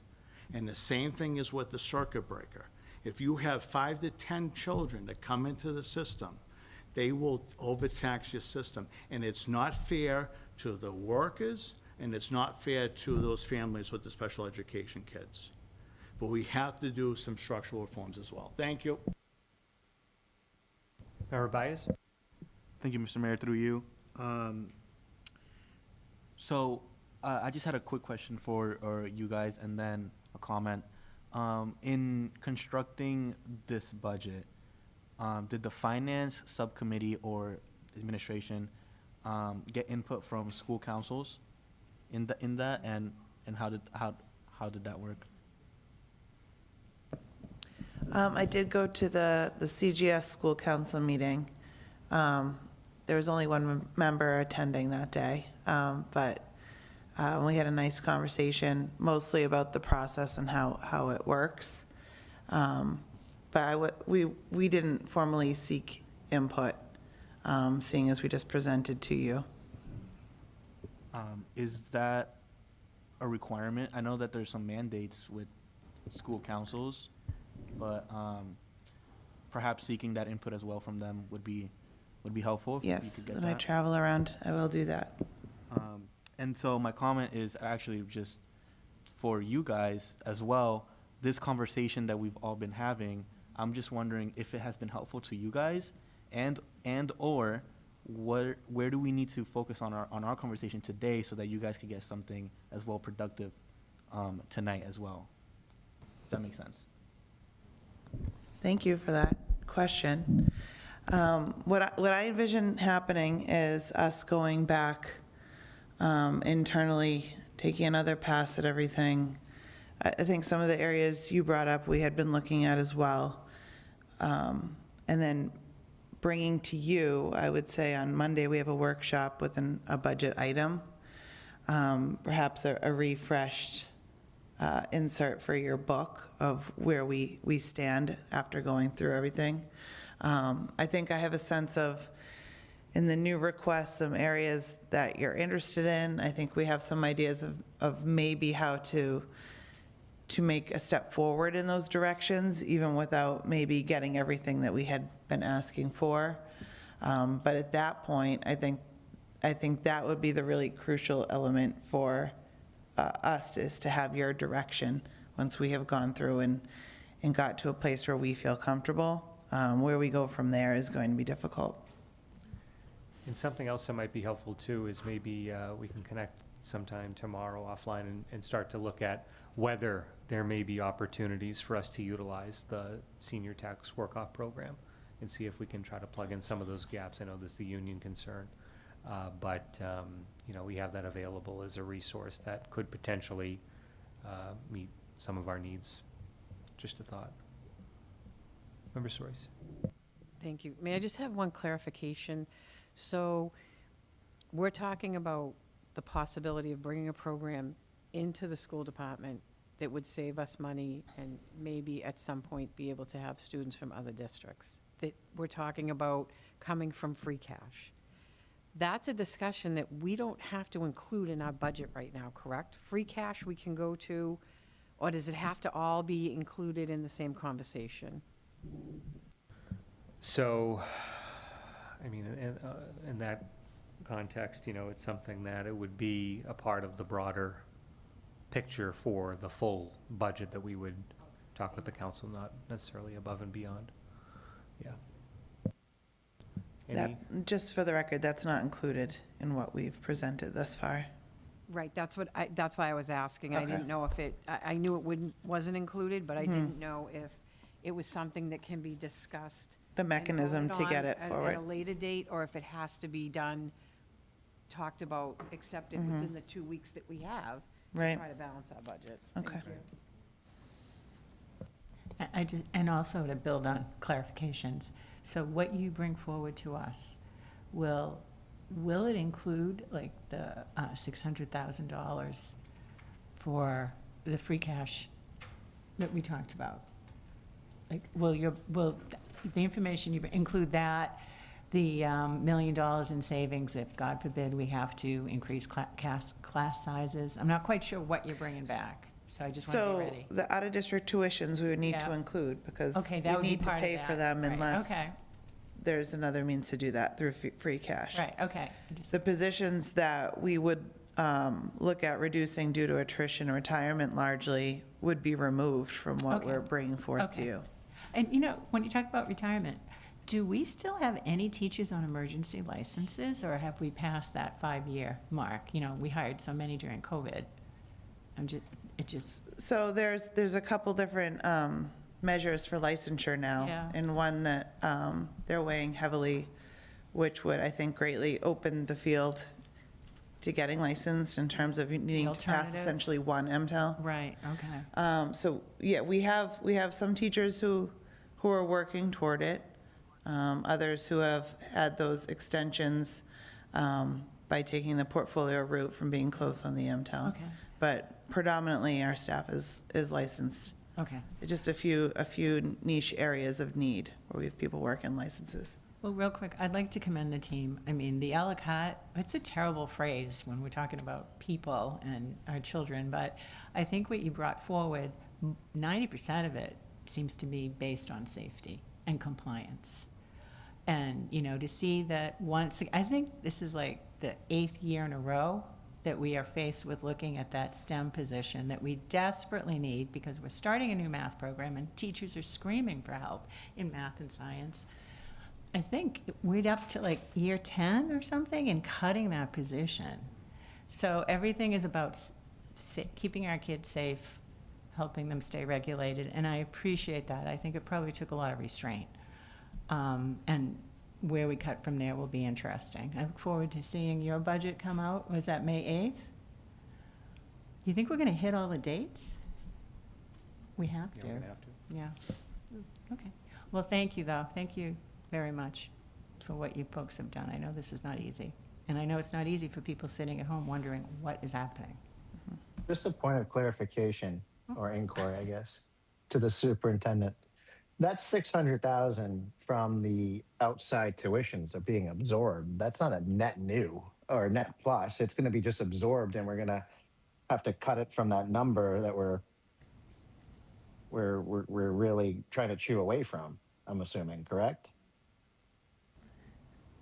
So I might be able to answer that. Last year, City Council was gracious enough to approve a one-time similar thing. We had students who were aging out. It was to the tune of about $900,000. They approved it around this time, or May at some point, right around budget time. And we were able to back it out of our budget, so reduce our budget by $900,000. And those funds were moved over into the circuit breaker account so that we could use them this year for those things. So, yeah, it would be taken out of our budget, knowing that that additional money, if approved by City Council, would be left in circuit breaker.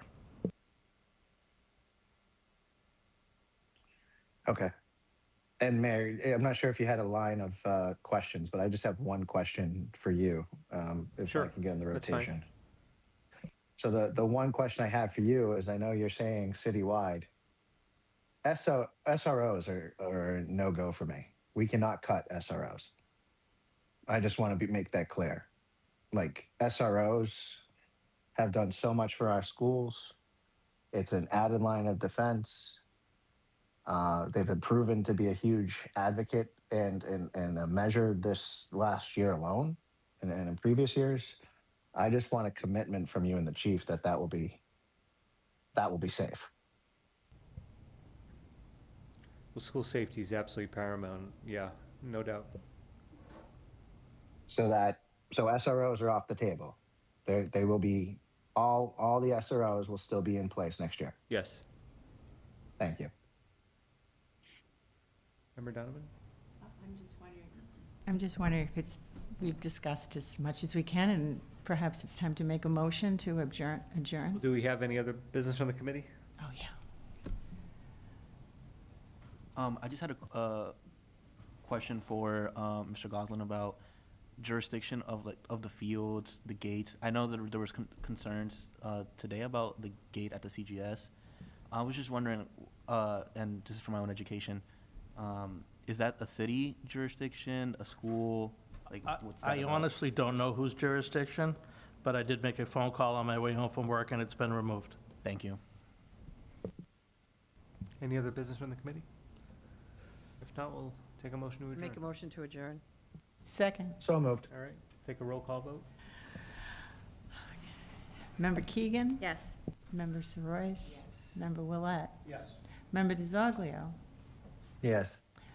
Mayor Beauregard? Yes. Member Donovan is a yes, and Mayor, Yes. I called you Mayor. Member Byers? Yes.